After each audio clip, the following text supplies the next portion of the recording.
Voyager sans casser la planète, c'est possible. Et pour y répondre, on accueille tout de suite Cindy Fabricelli.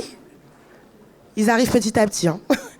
Benjamin Parent, Amélie Deloffre, Benjamin de Moliance, Mathilde Léger et Stanislas Gruot.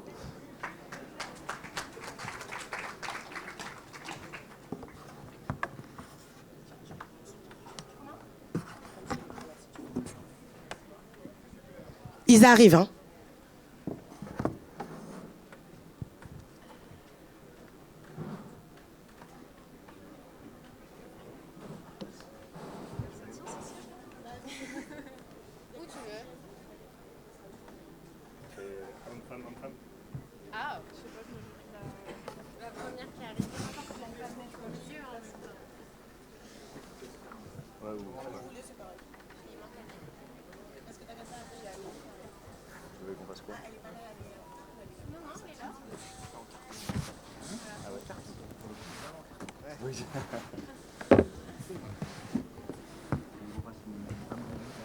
Un, deux.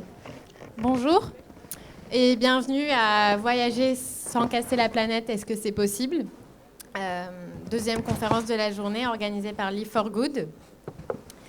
Aujourd'hui, on est là pour parler du voyage à impact écologique, inclusif, mais aussi comment on a mis ces solutions en place, comment ces acteurs qui vont se présenter dans quelques instants ont eu certaines idées. Je suis Cindy Fabricelli, je suis la fondatrice de Travelon, une agence de voyage spécialisée pour les personnes en situation de handicap ou ayant une maladie invalidante, et j'ai le plaisir d'animer cette table ronde. Et je vais laisser à nos 5 personnes le plaisir de présenter leur projet.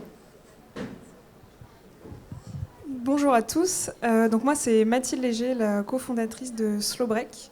Chez Slow Break, on fait des week-ends à destination mystère en France et en train. Et l'idée, c'est de recréer la sensation d'aventure du voyage avec le mystère, mais en limitant l'empreinte sur l'environnement, puisque du coup, on voyage localement en France et avec un mode de transport propre qui est le train. Bonjour à tous. Moi, je m'appelle Benjamin Parent. J'ai un projet, je viens du monde de l'automobile. J'ai travaillé 4 ans chez Tesla. Ça va en faire rire certains, ou Chrysler Dodge, j'en sais rien. Et donc, j'ai un projet qui s'appelle Trees on the Way, et je pars en septembre pour faire un tour du monde en vélo à la rencontre d'entrepreneurs à impact, justement, comme avait fait à l'époque Mathieu Dardaillon avec Ticket for Change, mais cette fois, c'est en vélo. Et donc voilà, au plaisir d'être là avec vous. Bonjour à toutes et à tous. Moi, c'est aussi Benjamin. J'ai fondé tout seul un projet qui s'appelle Expédition Zéro, que j'ai lancé il y a 3 ans. Et l'objectif, c'est quoi ? C'est à travers des aventures sportives que je réalise, de sensibiliser les gens à la protection de l'environnement. Et pour ça, je respecte, lors de mes aventures, des principes écologiques. Je me crée des nouvelles contraintes, en fait, à savoir sur les déchets que je produis, sur l'empreinte carbone et sur le matériel que j'achète. Et l'idée, c'est à travers les émotions que génère le sport et l'émerveillement que nous procurent tous ces voyages en pleine nature, d'aller capter l'attention des gens au-delà de leurs convictions et de les sensibiliser à tous ces sujets de limites planétaires, de réchauffement climatique et leurs solutions, notamment la sobriété. Et en parallèle de ça, j'ai créé une petite agence qui s'appelle Objectif Zéro, où j'accompagne les entreprises et les collectivités dans cette prise de conscience écologique, dans cette éducation à ces sujets qui est fondamentale. Et on les accompagne avec des conférences, des ateliers participatifs et des défis à relever par les équipes. Voilà. Je m'appelle donc Amélie Deloffre. Moi, je suis spécialiste du concept de micro-aventure. Donc, je ne sais pas si vous en avez entendu parler. C'est partir à l'aventure près de chez soi le temps d'une courte période, généralement à pied, en vélo, en canoë, en tout cas par ses propres moyens, un petit peu décarbonés. Cette tendance est devenue vraiment un marché sur lequel d'ailleurs se positionne Stanislas, que vous avez juste après. Aujourd'hui, j'ai commencé par créer une newsletter qui est devenue ensuite une tendance touristique, et qu'aujourd'hui, j'accompagne les destinations pour implémenter ce qui est un concept marketing à la base, mais en fait qui est vraiment un concept qui permet d'engager la transition touristique des territoires. Donc c'est plein de territoires très différents en sur- et en sous-tourisme dans cette transition nécessaire. Et j'ai une deuxième casquette aujourd'hui qui est celle de coordonner un collectif qui s'appelle Itinéraire Bis, pour que le voyage retourne dans le droit chemin, et qui coordonne 40 personnes que j'ai rencontrées ces dernières années, justement en travaillant sur ces sujets de voyage nature en France, et dont le but est, nous, de demander un peu à nos pairs, créateurs de contenu, journalistes, communicants, tous ceux qui créent les imaginaires, qui sont prescripteurs et en fait qui créent la norme sociale, qui rendent désirable telle pratique ou telle destination, de changer en fait, d'arrêter de nous montrer les plages turquoises, les avions, et du coup notre stratégie est de leur proposer des ressources, des photos, des annuaires, de donner tout le matériel pour qu'ils puissent écrire de nouveaux articles. Et je conclue ce tour. Je m'appelle Stanislas Gruot. Du coup, je suis le fondateur d'Explora Project. Ça fait 4 ans maintenant. On est basé à Annecy. On est une trentaine dans l'agence. Et notre ambition, c'est de proposer le meilleur du voyage d'aventure partout en France et en Europe. Et pour nous, le meilleur, ça veut dire expérientiel et bas carbone. Et donc on travaille à trouver une voie dans ce marché-là, s'appuyant sur des relais d'influence, de communication et d'impact, à trouver une voie d'un voyage rentable, à l'échelle, en croissance, décarboné. Ce qui est assez compliqué, et le but étant de s'éloigner de l'avion, de se rapprocher de la proximité, mais avec ce paradoxe qu'on a dans le marché du voyage sur lequel on reviendra peut-être, que pour être rentable et pour exister, on a besoin de paniers moyens élevés dans un marché avec des marges très fines et beaucoup d'intermédiaires. Donc, je ne vais pas vous noyer dans du verbiage business, mais en tout cas, on est au centre de ça, et je pense qu'on complète une partie de la boucle qu'on a entendue ici avec un rôle effectivement plus économique et plus business. Merci. Stan et Mathilde, vous êtes des agences de voyage à l'heure actuelle. Pour vous, comment vous redéfiniriez la notion du voyage aujourd'hui ? C'est une question auquel j'ai pas 100% la réponse, parce que je trouve que c'est hyper philosophique et qu'on peut y réfléchir toute sa vie en fait à cette question et avoir des solutions toujours différentes. Le voyage, je dirais que c'est avant tout de la découverte. Enfin, c'est vraiment le premier mot qui me vient à l'esprit quand je pense au voyage. Et c'est aller voir des choses qu'on n'a pas l'habitude de voir et qui nous font du coup réfléchir. Ça peut être à notre vie, à ce qu'on est, à nos façons de penser, et en fait qui nous sortent un peu de notre zone de confort et qui nous font réfléchir. Ça peut être zone de confort au sens physique du terme, avec des aventures, mais aussi au sens spirituel du terme. Et pour compléter, effectivement, je rebondis sur ce qu'a dit Amélie, parce que je suis assez d'accord. Ce qu'on essaye de faire chez Explora, c'est de découpler le voyage et la destination. Parce que extrêmement souvent, depuis les années 70, voyage égale voyage privé, moins 70%, eau turquoise, ponton, et on clique. On clique d'abord sur ça. Après, on va peut-être beaucoup moins loin, parce qu'on n'a pas les moyens, mais on commence par cliquer là-dessus. Et c'est devenu un inconscient collectif d'associer voyage et destination. Donc, effectivement, la solution pour nous, pour trouver une attractivité, une traction dans notre marché, c'est d'arriver à rendre désirables des imaginaires qui sont différents que la destination lointaine, en se disant le voyage, c'est pas que la destination, c'est aussi les personnes avec qui je pars, donc avec une dimension un peu sociale de l'expérience de voyage qu'on essaye de mettre sur notre site sous forme de communauté, de pastilles, un peu comme en reprenant les codes des réseaux sociaux. C'est aussi des émotions, essayer de les raconter, les transmettre, les montrer à l'écran. Et effectivement là, le contenu est clé pour être capable de raconter ces histoires-là. C'est raconter les histoires de Justine qui part sous les aurores boréales avec sa maman, vivre quelque chose, moins loin, en train, etc. C'est essayer de raconter ça plutôt que le Club Med de Punta Cana. Et puis c'est enfin remettre un peu d'inattendu. C'est là où je trouve que c'est beaucoup plus facile de porter ces nouveaux imaginaires dans le voyage d'aventure, parce que par définition il y a de l'inattendu, dans un monde où on essaie de tout prévoir. Et en fait on vit plus rien d'authentique, parce que notre Google Calendar nous dit ce qu'on fait dans 15 minutes, dans 25, dans 35, dans 1h15 et ainsi de suite. Donc effectivement, c'est cette alchimie-là qui paraît évidente comme ça quand on la théorise, mais la faire vivre au quotidien dans un monde d'hyperstimulation où on reçoit tous des images et des contenus qu'on scrolle en 2 secondes, c'est pas évident d'arriver à interpréter ça. Et les rôles des uns et des autres sont donc nécessaires pour y arriver.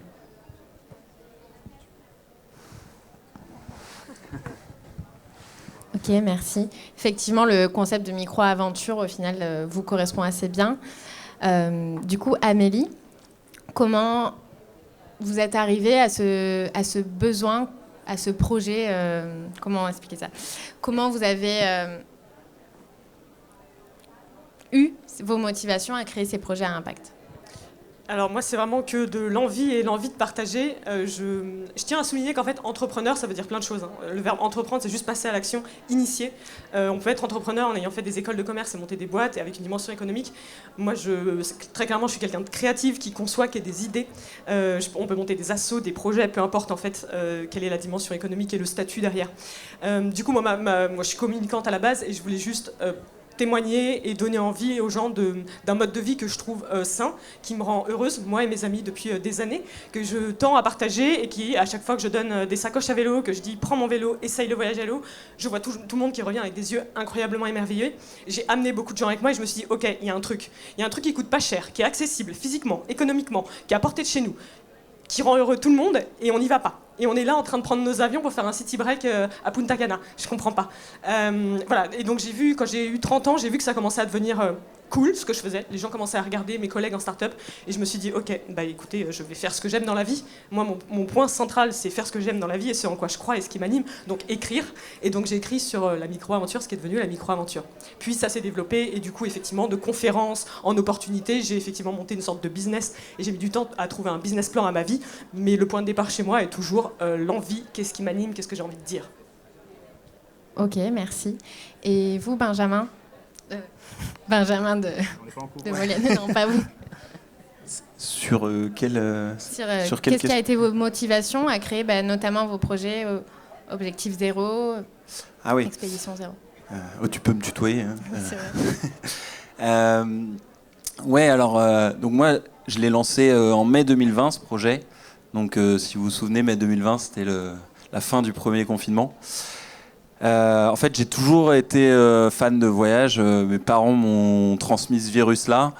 Voilà, c'est un peu cliché, mais c'était des chefs scouts et ils nous faisaient faire plein de voyages, un peu d'aventures en France et autour. Mon papa avait notamment récupéré les chambres à air du tracteur de mon grand-père et le sommier du lit de ma tante, et il avait fait un radeau. Ma tante n'était pas ravie, mais c'est pas grave, nous on a bien kiffé. Et on faisait plein de descentes des gorges du Verdon, de l'Ardèche en radeau. Et finalement, quand j'étais jeune, je faisais plein d'aventures sobres, décarbonées presque, mais sans le savoir. Ou peut-être qu'à l'époque, c'était parce que mes parents étaient plus radins qu'écolo, je sais pas trop quelle est la cause, mais en tout cas, c'était vraiment l'aventure écolo. Et puis après, j'ai été inondé de pubs, de séries, de films qui me vendaient l'American Dream, qui me vendaient l'exploration du monde à coups de billets d'avion pas chers. Et j'ai cédé à ça à fond. À 20 ans, je criais à tout le monde que je voulais visiter tous les pays de la Terre et le faire rapidement. Donc je suis tombé là-dedans, j'ai voyagé un peu partout dans le monde. Et puis après est venue une première prise de conscience écologique sur la pollution plastique. Voilà, j'ai pris une claque en découvrant les chiffres de 20 tonnes par minute de déchets qui se déversent dans notre océan, soit l'équivalent du contenant d'un camion poubelle.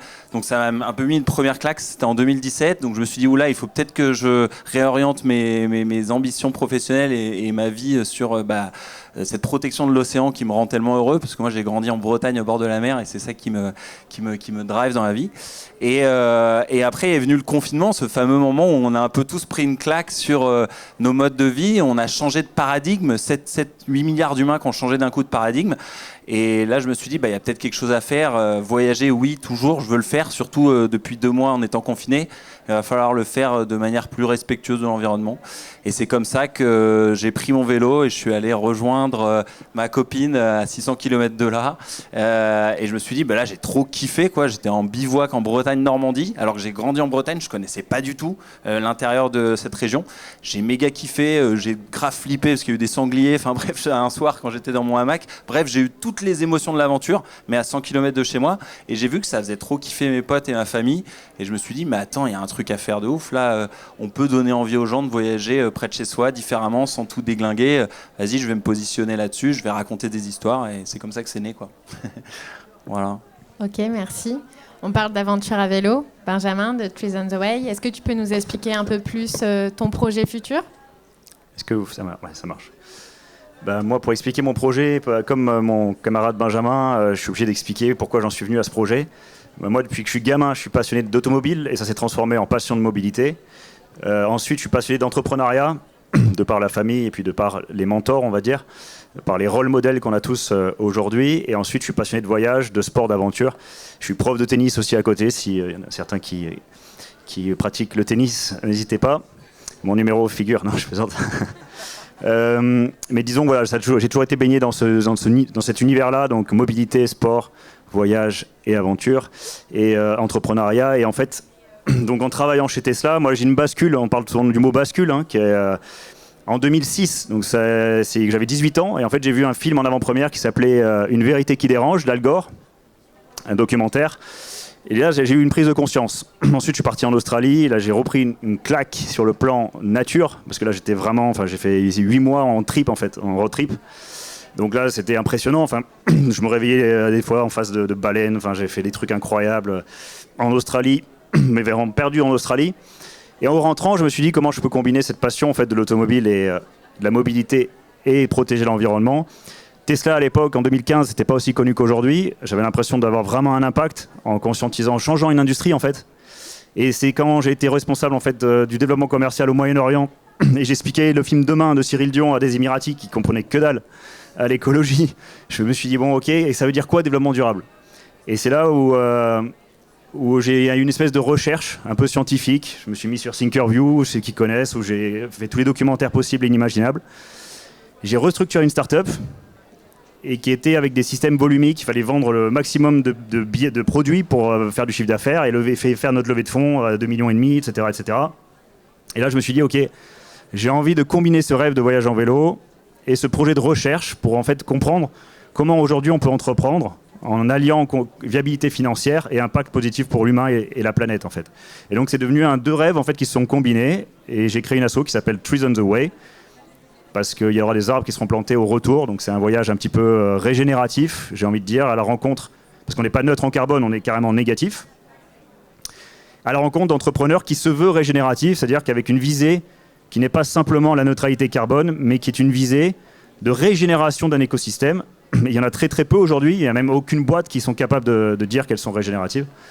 Donc voilà un petit peu le projet aujourd'hui qui m'amène ici, c'est d'aller comprendre, pour en faire un livre et un documentaire, pour inspirer, mais aussi comprendre quelles sont les bonnes pratiques pour entreprendre aujourd'hui. Voilà. Super, merci.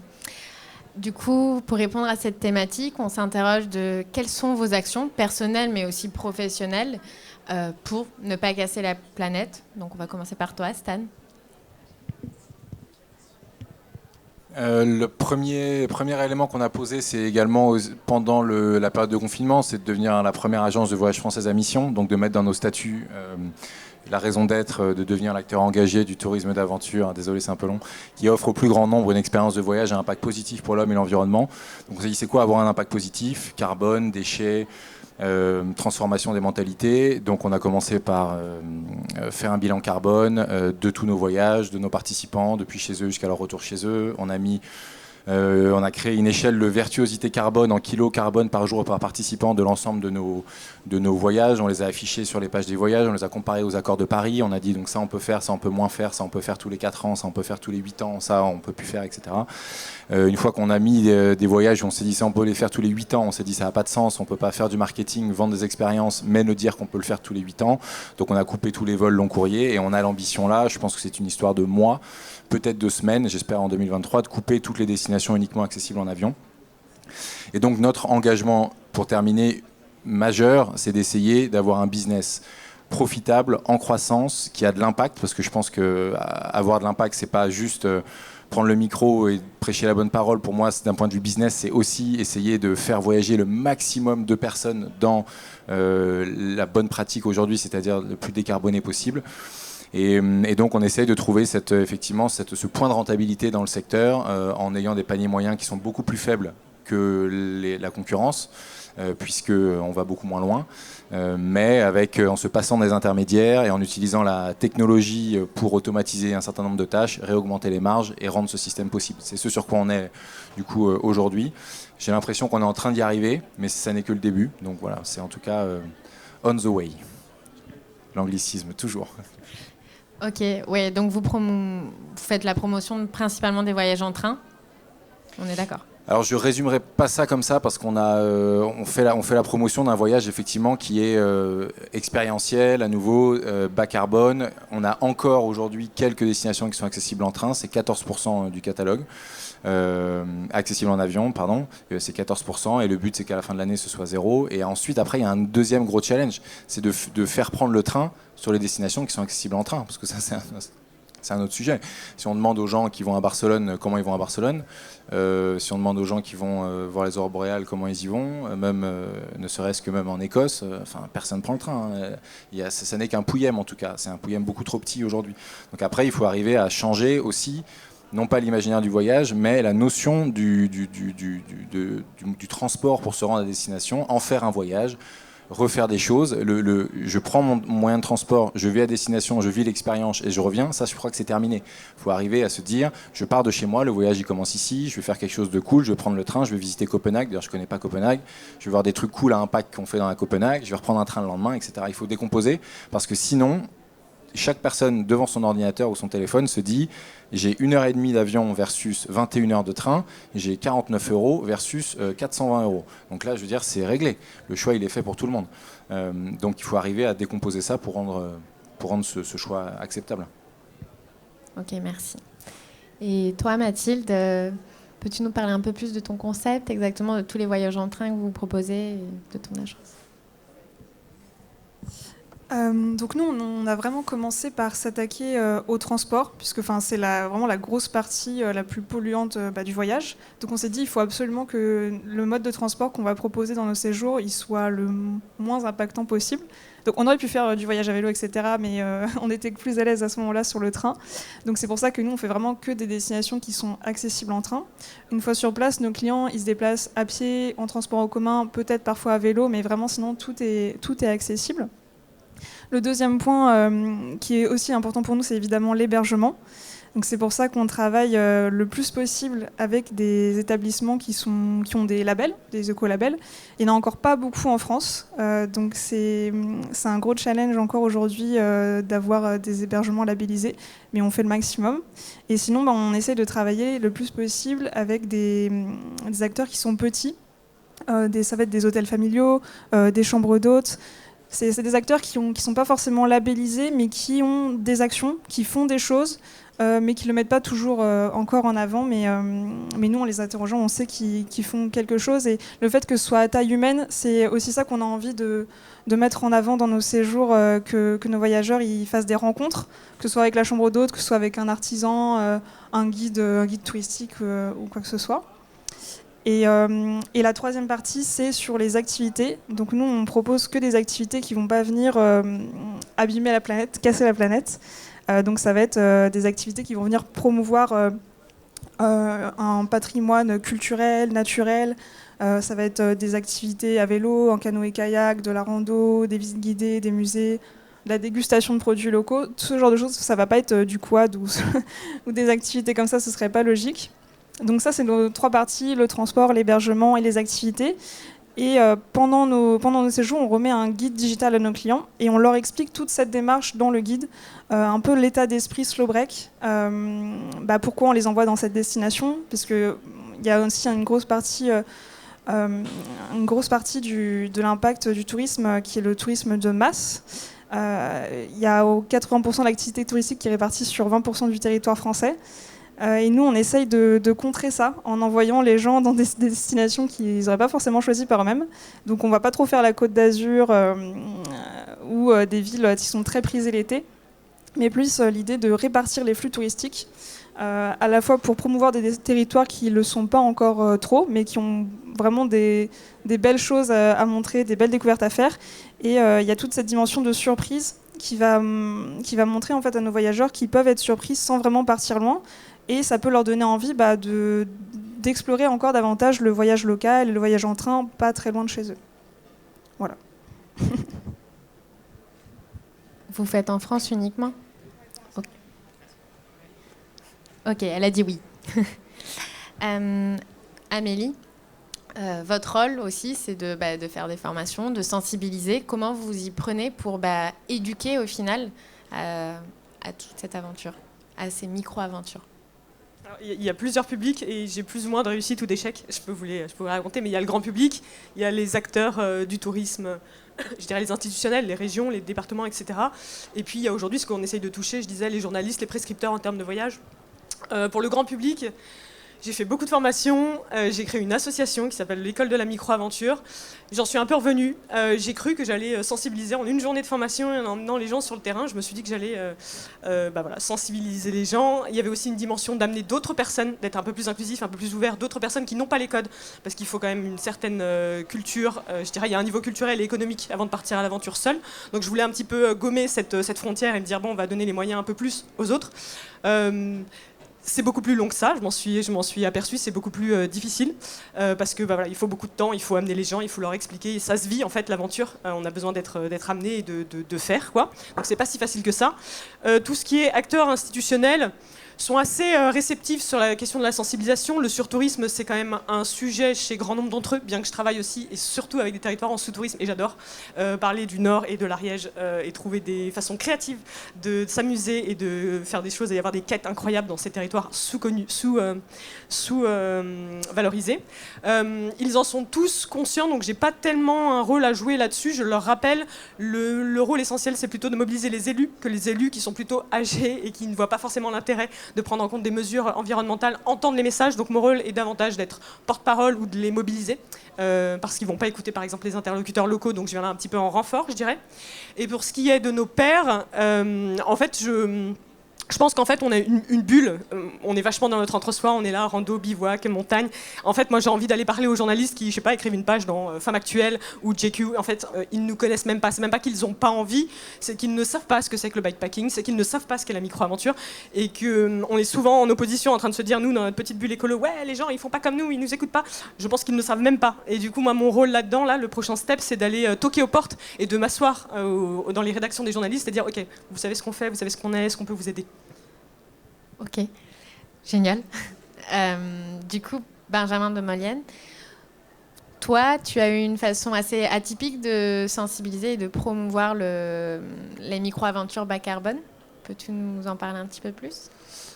Oui, alors, je ne sais pas si c'est atypique, mais moi, je n'ai pas d'agence pour le coup. Donc je fais vraiment à mon échelle avec ce fameux projet Expédition Zéro. Donc moi, je me suis plus positionné sur raconter une histoire, et notamment la mienne, parce que je pense que tous ces sujets environnementaux, ils sont durs à appréhender, et notamment assez angoissants, même ennuyants. Ces histoires de climat, de réchauffement climatique, de chute de la biodiversité, de tout ce qu'on entend, c'est assez déprimant. Et on manque énormément d'histoires, de storytelling positif, entraînant, pour s'approprier le sujet et avoir envie de passer à l'action à son échelle. On manque de modèles, on va dire. Alors, ce serait hyper prétentieux de dire que je me positionne comme un modèle, mais en tout cas, j'essaie de me positionner en exemple. Et donc voilà, je me suis lancé dans une série de défis sportifs itinérants que j'appelle les Expéditions Zéro. Et comme je le disais au début de cette intervention, en fait, je me suis créé un nouveau cadre que je m'impose, comme si j'avais une redéfinition de mes libertés individuelles par rapport à ces contraintes environnementales. Et à savoir, j'ai 3 règles à respecter autant que possible dans mes défis. C'est de produire 0 déchet, d'acheter 0 matériel neuf et d'avoir 0 empreinte carbone. Évidemment, dit comme ça, c'est du gros greenwashing. Moi, je ne suis pas un super zéro, mais l'idée, c'est d'essayer de respecter au mieux ces règles, mais surtout d'utiliser ces contraintes pour démocratiser des solutions à cette crise environnementale, et plus particulièrement des solutions de sobriété que sont le seconde main, le zéro déchet, le transport, le slow travel, l'usage modéré de l'eau, etc. Et donc à travers ces 3 zéros, je fais plein de petites actions que je raconte, je partage sur les réseaux sociaux. Lors de mes voyages, par exemple, je sais pas, je fais mes courses avec des petits sacs en vrac. Alors c'est hyper cliché bobo et tout, mais on s'en fiche. Le but, c'est d'avoir de la matière, en fait, quelque chose à montrer et à raconter. Je vais acheter mon matériel en seconde main. Je vais essayer de l'acheter soit sur des sites de revente qu'on connaît, Le Bon Coin, Vinted, ou des plateformes comme Barouders, Campsider, ou même tout simplement d'échanger, de troquer avec des amis, ce genre de choses. Et après, pour les destinations que je choisis, il faut que ce soit au pire, entre guillemets, accessible en train, au mieux accessible à pied, en vélo, en ce que j'utilise pour mon aventure. Et voilà, et ça me permet de parler d'environnement à travers l'aventure, et ça me permet d'en parler de manière un peu cool et motivante, parce que tous ces sujets-là, encore une fois, si on n'est que sur la théorie, on a tous envie de se tirer une balle, franchement, et d'aller dans le déni, alors que quand on voit des gens s'éclater, kiffer, avoir envie de chialer tellement c'est beau les paysages dans lesquels ils sont, on se dit ah ouais, en fait ça donne envie. Et même presque j'ai plus envie de parler d'écologie aujourd'hui, j'ai juste envie de montrer à quel point je kiffe une vie écologique sans qu'on s'en rende compte, et d'insister sur les bienfaits que ça m'apporte en termes de temps, de santé, de convivialité, d'émerveillement, de tout ce qui va en fait être intéressant pour tout le monde, peu importe nos convictions. Voilà, donc on va dire énergie, santé, temps globalement. Et j'insiste là-dessus, sans parler d'écologie, je montre que je kiffe et j'espère que ça donne envie aux gens, quoi. Ok, super, génial. Stanislas, chez Explora Project, donc vous êtes le seul qui propose des voyages à l'étranger, enfin en Europe. Comment vous choisissez vos prestataires? Est-ce qu'ils partent de France en train et ils vont sur place faire les expéditions, ou vous prenez directement sur place et vous faites travailler l'économie locale? Il n'y a pas de schéma type. La plupart du temps, c'est effectivement des guides locaux qui connaissent. En tout cas, il faut toujours que les guides, les encadrants connaissent le coin, la région par cœur, avec leur culture, leur histoire, leur vécu, qu'ils aient fait des expéditions là-bas, etc. Donc la plupart du temps, effectivement, c'est des locaux. Puis il peut y avoir certaines régions et certains endroits où on a des guides français qui connaissent super bien le coin parce qu'ils ont une attache avec la région, ils ont grandi là-bas, ils sont français mais ils ont une mère autrichienne ou qui vient du Liechtenstein et ils connaissent le coin par cœur. Et donc effectivement là, parfois ils viennent de nos montagnes et ils partent avec les participants en train avec eux, quoi. Ok, d'accord. Oui, c'est du bouche à oreille. Enfin, c'est des recommandations, c'est petit à petit. Ouais, au début, on se disait comment est-ce qu'on va faire pour faire grossir le projet, avoir plein de guides, on va faire des formulaires, on va faire des formations, on va faire de l'acquisition, on va faire des campagnes. Et puis en fait, on s'est complètement calmé. On a eu des milliers de guides qui nous ont envoyé des propositions, on n'a pas pu toutes les traiter, donc on a dit on arrête, on a fait n'importe quoi. Donc maintenant, en fait, on travaille avec ceux qui sont l'essence du projet, la quintessence. Ils ne le sont pas tous. Faut attraper tout ce qu'est le projet, avoir envie de le porter dans toutes ses valeurs, dans tout ce qu'on veut qu'il transmette aux participants. Finalement, ils ne sont pas tant que ça. Si on est honnête, on travaille peut-être avec une centaine de guides, peut-être 120 qui sont vraiment à fond dans le projet et qui le portent de belle manière avec les belles valeurs. Et ben en fait, c'est eux, leurs cousins, leurs copains, leurs frères et sœurs, et ainsi de suite. Et petit à petit, par bouche à oreille de ce noyau dur, finalement, c'est comme ça qu'on constitue nos guides et nos prestataires. On a arrêté l'acquisition. Il n'y a pas de business autour de l'acquisition des prestataires, quoi. Ouais. Ok, la valeur humaine. Et toi, Benjamin Parent, comment tu as choisi les entrepreneurs à impact, au final, pour ton futur tour du monde? Oui. Moi, j'espère que les gens s'endorment pas, ça va tout. C'est la pause déjeuner, peut-être, j'en sais rien. Moi, j'ai choisi en fonction en fait, des ODD, les objectifs de développement durable, il y en a 17. L'idée, c'était d'avoir un entrepreneur un peu phare dans un ODD pour avoir une vision systémique de la situation, une vue à 360 de l'écologie aujourd'hui, et savoir en fait entreprendre comment, entreprendre où, dans quel secteur. Et donc il y a aussi le Donuts de Kate Reward, je ne sais pas s'il y en a qui connaissent, c'est un mix entre les ODD et les limites planétaires, qui est aussi un framework, pour faire de l'anglicisme, on va dire un canevas qui est très solide, scientifique, sur lequel je m'appuie. Donc et ensuite, pour trouver ces entrepreneurs, donc il y a des fondations comme Ashoka, comme Make Sense, comme Solar Impulse aussi, qui a listé plein d'entrepreneurs, mais aussi comme disait Stanislas, c'est-à-dire c'est du bouche à oreille aussi, et le but c'est de s'ouvrir et pas tout planifier à l'avance. Donc dans un voyage, moi je pars pour 3 ans, donc je pense que j'aurai les cheveux beaucoup plus longs et la barbe encore plus longue quand je reviens, mais disons que c'est d'avoir des entrepreneurs aussi sur le chemin. C'est-à-dire que je rencontre un entrepreneur, il me dit tiens, tu devrais aller voir lui parce qu'il a une super pratique sur la gouvernance ou une super pratique sur j'en sais rien, et donc du coup d'ouvrir aussi à tout ce qui est aléatoire et qui n'est pas prévu. Donc voilà un petit peu comment j'ai sélectionné les entrepreneurs. Et le départ, c'est pour quand? Moi, le départ, c'est pour le 22 septembre 2023. Donc c'est bientôt. C'est la journée internationale sans voiture. Donc pour partir en vélo, c'est pas mal. Génial. On parle beaucoup de voyage bas carbone, mais forcément, il y a aussi le côté inclusif. Est-ce que vous avez, vous tous, des solutions un peu pour inclure les personnes qui ont des besoins un peu plus spécifiques?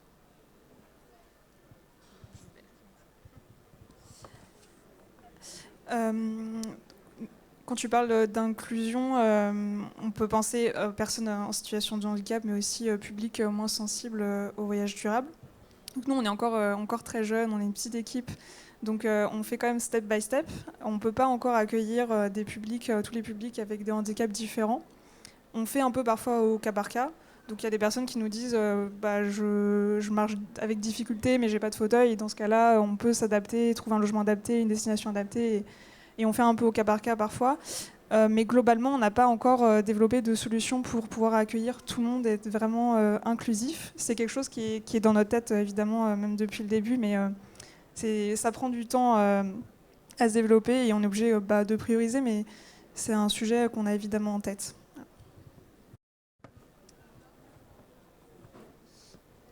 Oui, alors je ne sais pas effectivement de quelle inclusion on parle là, et je ne connais pas très bien la définition précise du terme, mais en gros, moi, c'est sûr que tout ce qui va être public avec des handicaps, forcément, moi je fais de l'aventure sportive en montagne, en paddle, à la voile, etc. Donc c'est toujours un peu... forcément, c'est un peu exclusif, quoi, on va dire. Pour toi, ce n'est pas complémentaire? Si, ça peut l'être, tout à fait. Mais moi, personnellement, aujourd'hui, si tu me demandes ce que je fais pour que ce soit inclusif sur ces publics-là, malheureusement, je fais pas grand-chose. c'est pas très bien. Mais j'avoue que je me suis pas mal porté sur le combat environnemental, principalement. Ça a été ma priorité. Et par contre, voilà, sur le sujet plus social, est-ce que je touche toutes les classes sociales, les gens qui n'ont pas les moyens de se permettre des grands voyages à l'autre bout du monde? Et en fait, moi, je me suis quand même positionné sur le sujet de je m'attaque à ce qui me ressemble.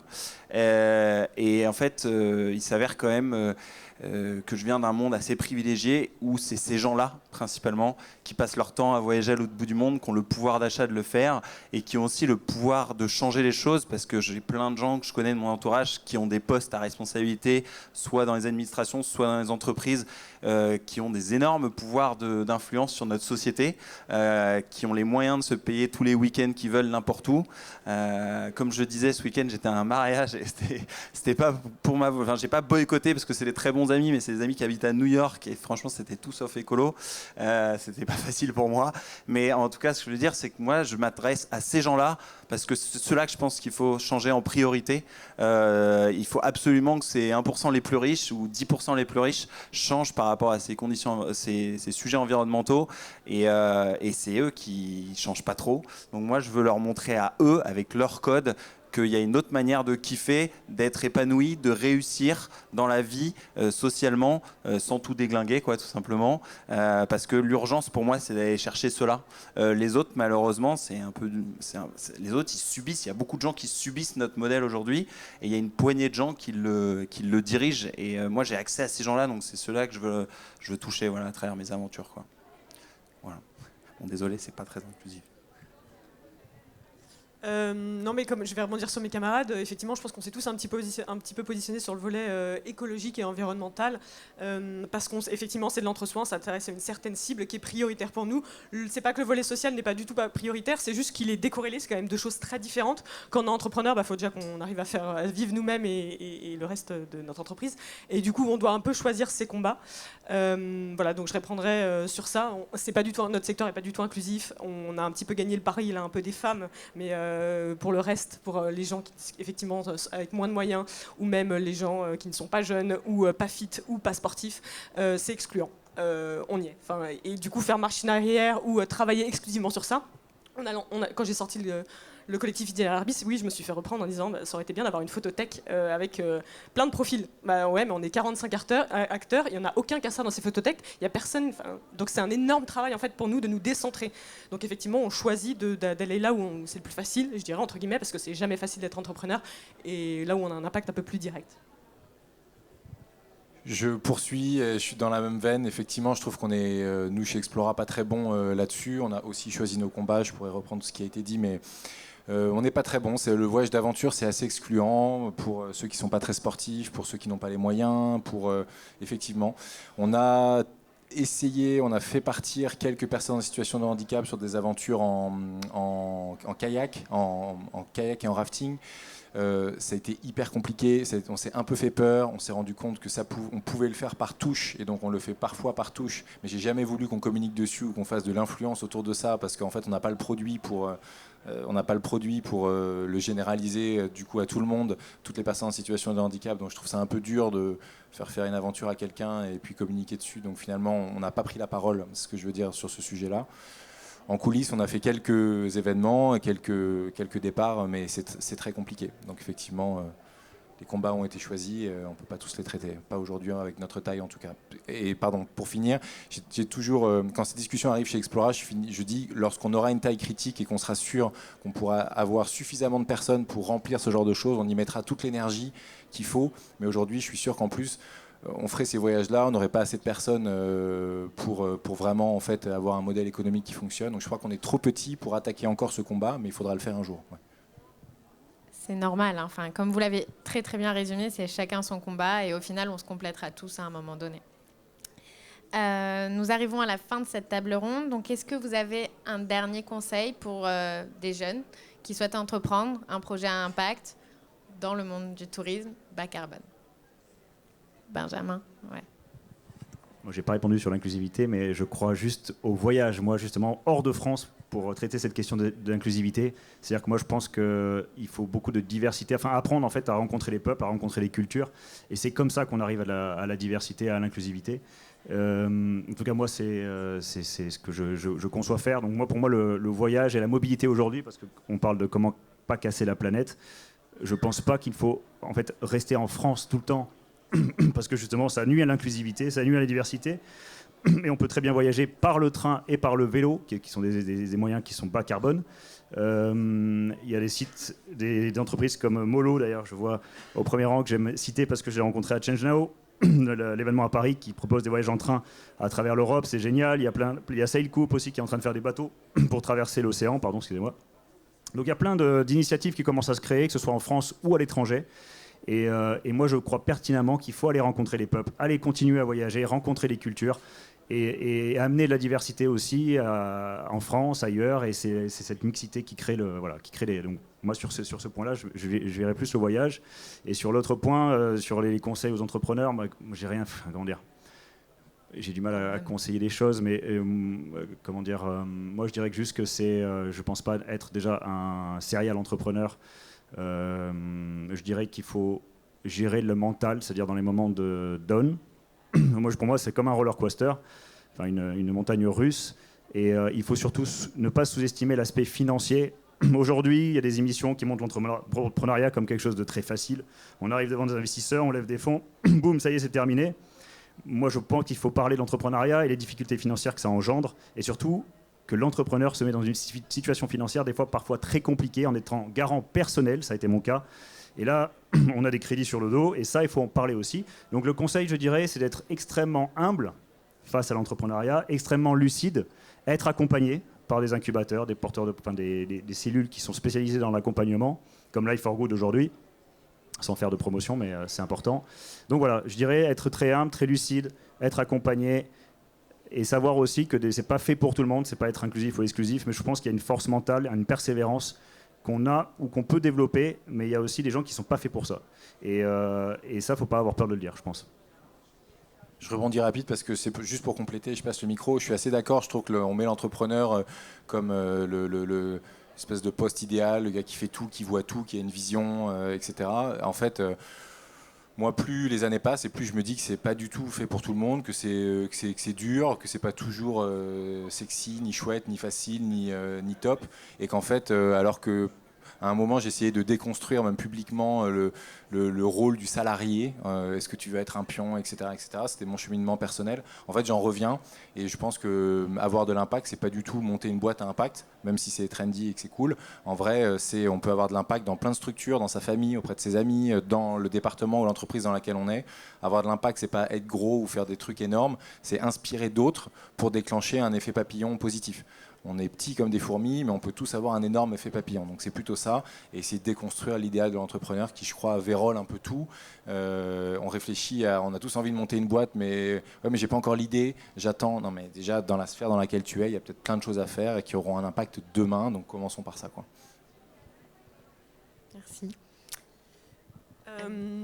Moi, du coup, je vais pas donner des conseils pour être entrepreneur. Je vais plutôt rebondir sur... peut-être que je ferai une ouverture sur le sujet du tourisme et du voyage. Je voulais juste rebondir en disant la diversité, il faut absolument voyager loin, etc. Je pense qu'il faudrait aussi rappeler que la diversité, elle est chez nous. Je connais pas beaucoup de gens qui s'installent à des tables et qui discutent avec des Auvergnats. Et c'est peut-être aussi exotique, en fait, que partir discuter avec des Norvégiens. On n'y pense même pas. Donc ça serait bien à rappeler. On pourrait, dans un monde idéal, on pourrait avoir du tourisme conversationnel à l'avenir. Moi, je crois qu'on va être confronté à des crises et que du coup, le voyage va être potentiellement moins loisir et moins récréatif. Il va être apprenant, il va peut-être être solidaire. On va peut-être se dire, ok, là, il y a un truc qui a cramé. Au lieu d'avoir mon temps libre pour m'amuser, concrètement, me reposer, me faire plaisir. En fait, j'ai peut-être des trucs à apprendre. Je vais peut-être aller apprendre à faire de la permaculture. Je vais peut-être aller donner un coup de main là où on a besoin de moi. Et en fait, je vais apprendre des tonnes de trucs. Et moi, je crois vachement à ça dans ma vision d'avenir, plus 10 ans à plus ou 15 ans. Voilà, donc si quelqu'un veut de cette vision, c'est un insight.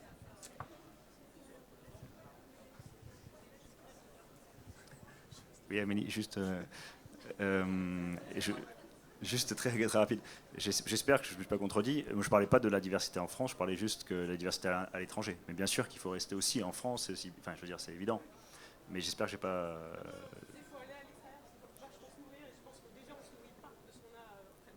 Ah oui, d'accord. Ok. Super. Pour résumer, en fait, la diversité, elle est de partout, en France et à l'étranger. Ça, c'est sûr, et c'est juste une ouverture d'esprit. Un conseil, Mathilde et Benjamin, du coup, pour nos futurs jeunes entrepreneurs? Je suis assez d'accord avec ce qui a été dit précédemment sur le fait que l'entrepreneuriat, c'est difficile. Effectivement, il y a beaucoup de hauts et de bas. Et il ne faut pas oublier, en fait, justement, quand ça ne va pas, de célébrer les petites victoires, même les choses qui paraissent un peu insignifiantes sur le moment. On se dit que c'est pas si ouf, et on pense tout de suite à tout ce qu'il y a à faire après et aux problèmes de maintenant. Pas oublier de célébrer ces petites victoires. Enfin, elles sont peut-être grandes, mais elles nous paraissent petites peut-être sur le moment. Et de regarder le chemin qui a déjà été parcouru, les obstacles qu'on a déjà surmontés, ce qui s'est bien passé, etc. dans les moments où justement ça va pas, parce que moralement ça peut être hyper difficile en fait d'entreprendre.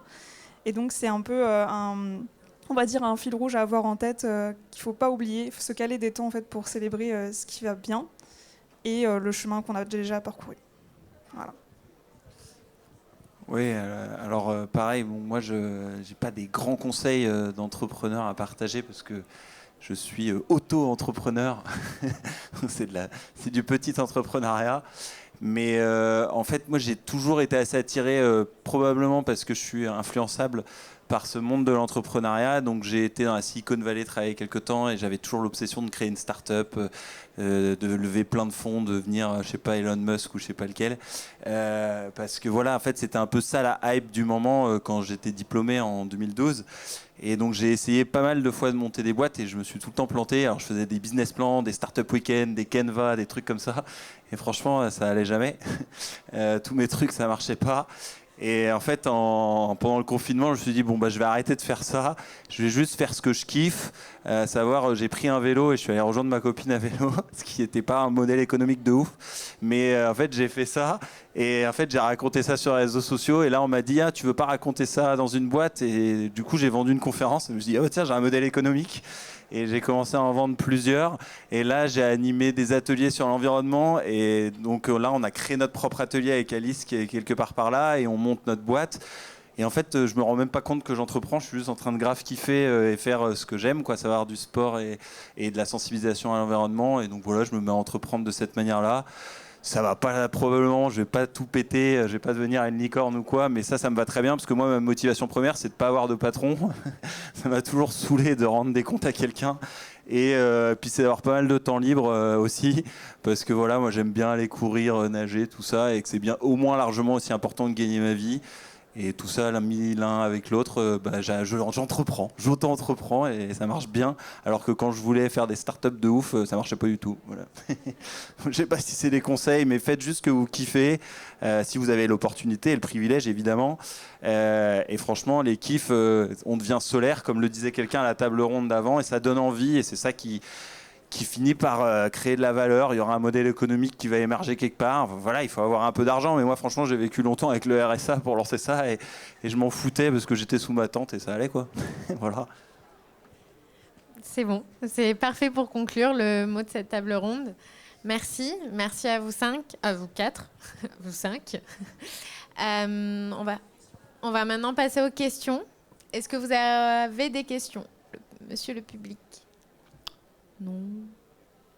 Oui, madame. Alors, venez, comme ça je vous prête. Merci. Et bonjour à tous. Donc Chiara, cofondatrice de Molo, vous en avez parlé. On en connaît quelques-uns, donc c'est cool de vous voir enfin physiquement. Et donc, je voulais vous poser une question tant que vous êtes tous là. Vous l'avez très bien dit tous. Le gros enjeu, c'est de raconter une belle histoire, de raconter une nouvelle histoire qui donne envie. Mais depuis quelques mois où on travaille sur le projet, on se rend bien compte qu'on a beau raconter la plus belle histoire qu'on veut, il y a quand même un gros frein qui est structurel, qui est politique. C'est celui du prix. Stan t'en a parlé. Quand on voit 21h vs 4h, quand on voit 400 € vs 20 €, et même s'il y a une super histoire derrière, on va pas forcément le choisir. Du coup, nous, on se rend compte qu'on va peut-être devoir aller sur un volet qui est un peu plus politique, structurel. Vous l'avez peut-être eu cette réflexion. Donc je voulais savoir, vous, comment vous l'appréhendez. Est-ce que vous êtes posé la question? Qu'est-ce qu'on pourrait potentiellement faire tous collectivement ensemble? Ou alors si en tant que boîte, c'est tout simplement pas votre combat, quoi. Oui, une réponse rapide, effectivement. Merci Chiara, c'est le cercle de éveil citoyen qui pousse le politique, qui change les lois et qui contraint l'économique. Et l'économique fait l'offre et donc influe la demande. Et donc ça fait un éveil citoyen et ainsi de suite. Et ce cercle-là, effectivement, il doit être engagé. Il tourne pas à vide, il tourne tout le temps. Effectivement, l'impact est plus ou moins important. On a l'impression qu'à chaque tour, on n'a pas engagé beaucoup de monde, mais on en a engagé un petit peu. Donc il faut déjà jamais s'arrêter de tourner et continuer d'essayer. Parce que même si effectivement les France qui aujourd'hui prennent le train sur des destinations qui sont accessibles en avion sont minoritaires, elles le sont un peu moins chaque jour. Donc ça, c'est le premier élément. Et je crois aussi que si on regarde les gros muscles de ce qui peut changer, c'est du lobbying dans la Commission européenne pour aller changer les appels d'offres sur le ferré en Europe, etc., etc. Là, il faudrait inviter Midnight Trains et toutes les startups qui essaient de changer la manière dont le ferré fonctionne. Et là, c'est des projets à 30 ans, à 400 millions, à machin. Et il faut du politique qui change ça. Donc effectivement, moi je pense que des public affairs et du lobbying sur ces éléments-là, c'est aussi essentiel. Ouais.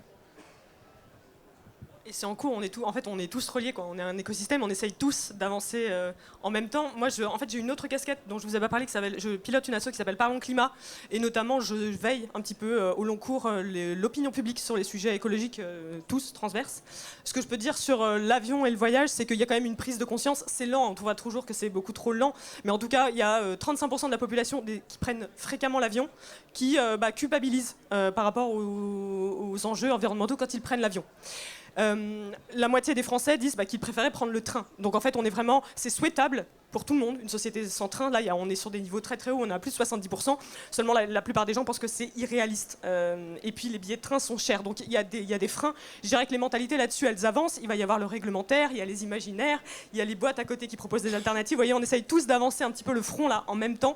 Mais effectivement, il y a déjà du lobbying qui est en cours et c'est une longue bataille, quoi. Mais il faut être prêt. Et nous, on n'a pas un rôle secondaire. Il faut être prêt quand la loi va passer, que les gens soient pas dégoûtés et comprennent pas ou ne soutiennent pas en se disant mais en fait on peut plus rien faire. Si, on peut faire, parce que nous on a bossé pour vous montrer depuis 10 ans qu'en fait il y a 1000 choses à faire en France, quoi. Quand les jeunes se diront mais en fait nous on rêvait d'aller comme vous à l'autre bout du monde, mais en fait on vous a proposé des nouveaux rêves qui sont aussi géniaux. Et moi je comprends mon rôle et nos rôles un petit peu comme ça. Ouais, c'est une très bonne question. Alors j'ai pas de réponse miracle à cette question. Effectivement, quand on se positionne sur ce secteur-là, sûrement dans d'autres aussi, mais on s'engage pas à monter juste une boîte qui va cocher les cases, qui va qui va faire du profit et tout va. Là, on va juste faire un modèle classique d'entreprise qui marche bien avec la structure de société néolibérale dans laquelle on évolue. on veut aussi faire changer carrément le modèle de société. Donc on n'a pas le choix que d'avoir plusieurs casquettes. Hein. Je pense on doit, quand on se lance dans ce secteur-là, à la fois faire du business, mais aussi de la politique et de la sensibilisation. Donc il faut être sur les 3 fronts. Donc on dort moins que les autres, j'en sais rien. Mais clairement, on n'a pas trop le choix. Pour moi, il faut se positionner sur tout ça, parce que sinon, on joue pas avec les règles du jeu actuelles. Elles sont injustes pour les gens comme nous, pour les modèles économiques potentiellement comme le vôtre. Et on n'est pas durable, on s'essouffle dans le temps et on perd contre les grands méchants, on va dire. Donc il faut faire du lobbying, mais on en voit plein. Hein, j'ai oublié le nom de la patronne de Yuka, par exemple, qui a un modèle économique, mais qui fait aussi un énorme lobby positif contre tous ces industriels du jambon co sur les nitrites, ce genre de choses. En fait, je pense qu'elle doit faire énormément je ne sais pas combien de temps elle dédie aux politiques, mais c'est sûr qu'elle en dédie un temps significatif. Et donc voilà, donc moi j'essaye de faire aussi un peu de tout. En gros, je suis parti je vais faire de l'aventure. Voilà, ça a été mon kiff d'une part. Ça m'a créé un modèle économique, à savoir je vends des conférences, je vends un atelier. Donc là j'ai mon modèle, mais j'ai envie que les choses avancent encore plus. Donc aujourd'hui j'interviens dans les ministères, dans les préfectures. Je vais de plus en plus voir les politiques pour essayer de changer les règles du jeu sur ces sujets-là. Donc on se retrouve in fine sur tous les aspects. Et sinon on tombe dans ce fameux triangle de l'inaction là où on se renvoie tous la balle entre politique, citoyens et entreprises. Mais non, on n'a pas le choix et vous allez devoir y passer. C'est sûr, vous allez devoir réorienter une partie de votre activité là-dessus parce que si les règles du jeu elles changent pas, c'est ce qui va le plus vite. On l'a bien vu avec le Covid, hein, quand une vingtaine de personnes influentes dans le monde ont décidé de changer les règles du jeu, il y a toute l'humanité qui a changé de paradigme. Donc en fait les politiques c'est ce qu'il faut aller chercher, mais c'est ceux qui ont moins envie de bouger, d'une part parce qu'ils sont élus en tout cas en démocratie sur 5 ans, et sur 5 ans les engagements écologiques c'est pas forcément ce qui rapporte le plus en termes de points, je pense. Donc c'est eux qu'il faut aller chercher, c'est sûr, mais c'est les plus compliqués à bouger. Donc moi je pense qu'il faut d'abord commencer par soi, montrer l'exemple pour toucher les citoyens, puis après aller peut-être créer une entreprise qui va faire bouger son industrie, puis après aller chercher les politiques qui régissent les règles de cette industrie. Pas forcément faire ça dans ce sens-là, mais quand on est personne comme moi au début de ce projet, c'est comme ça que j'ai monté les marches entre guillemets, quoi. Bon. Je ne sais pas si j'ai répondu à la question. Mais... Et juste, ça me fait rebondir parce que je suis en train de tilter que c'est vrai que nous, dans notre secteur, on n'a pas... Il y a du lobbying, hein. Il y a Greenpeace, il y a déjà du lobbying qui est en cours, mais en fait, il y a une sorte un nouveau lobbying qui s'est mis en place ces dernières années, qui sont impulsés par des entreprises, donc les entrepreneurs qui font du lobbying. Je pense à Julia Fork, à Loom, et qui drive en mode climat. Je pense à Lita sur le sujet du financement. Et c'est vrai que nous, dans le travel, on n'a pas encore un entrepreneur qui aurait une énième casquette et qui serait en train de faire du lobbying entrepreneurial, je dirais. Mais effectivement, c'est à l'œuvre, je suis en train de noter, et que c'est à l'œuvre dans d'autres secteurs d'activité et pas tout à fait nôtre, me semble-t-il, sauf si j'oublie quelqu'un. Merci pour ta question. Moi, je suis complètement aligné avec ce qu'ont dit mes camarades. Je dirais qu'en fait, il faut créer un lobby qui est aussi un lobby, mais une autre forme de lobby. C'est-à-dire qu'il y a toujours eu des lobbies, ça marche comme ça, et il faut créer notre lobby, en fait, le lobby écolo. Et ça va peut-être bouleverser les choses. Je crois beaucoup aussi en l'éducation, c'est-à-dire vraiment des actions de sensibilisation, l'éducation. Et l'entrepreneuriat aussi permet de faire bouger les choses rapidement. Et j'ai envie de dire aussi que le débat un petit peu sous-jacent de tout ça, c'est aussi le confort. C'est-à-dire qu'en fait, quand on pose la question de l'écologie et des changements, on pose la question du confort, en fait, ça arrive très vite dans les discussions. C'est-à-dire que le vélo, aujourd'hui, ça fait peur à beaucoup de gens, parce qu'on retrouve cette question de confort, en fait. Et je pense que les nouveaux récits, justement, comme disait Stan, comme disait Amélie, comme disait Benjamin, permettent de concevoir quelque chose d'inconfortable, confortable, voire même encore plus confortable, ce qui a été le cas pour les voitures électriques. Et c'est comme ça qu'on peut transmettre, qu'on peut faire changer un modèle. C'est des nouveaux récits, le politique, l'éducation. Et en essayant de ne pas être pessimiste, c'est très difficile parce que c'est très long à changer. Mais je pense qu'il n'y a que l'optimisme, malheureusement, qui permet de sortir de là. Nous, on a choisi davantage de s'axer sur la sensibilisation du grand public. C'est une façon à nous de faire du lobbying. Comme tout le monde ne peut pas être entrepreneur, tout le monde ne peut pas faire de la politique, je pense. Mais c'est vrai que quand on creuse le sujet, on se rend compte que, évidemment, on ne peut pas faire sans les lois, sans le gouvernement, etc. On a vraiment besoin d'eux pour qu'ils impulsent ce mouvement. Et donc ça peut parfois être assez frustrant quand on a envie que le train prenne de l'ampleur, etc. et qu'on voit que le kérosène des avions n'est toujours pas taxé. Mais effectivement, c'est des questions qui se posent, mais enfin, nous, on n'a pas choisi cet angle-là, mais c'est vrai que dans le secteur du voyage, il n'y a pas encore d'entrepreneurs pour faire ça, alors qu'il y en a dans d'autres secteurs. C'est peut-être une partie aussi de la solution, clairement. Si vous voulez, s'il y a un entrepreneur dans la salle qui veut se lancer dans le travel et dans la politique, il est le bienvenu. Merci. On va conclure par une dernière question. Non. Très bien. Merci à vous d'avoir été présents, de nous avoir suivis et passez une très belle journée.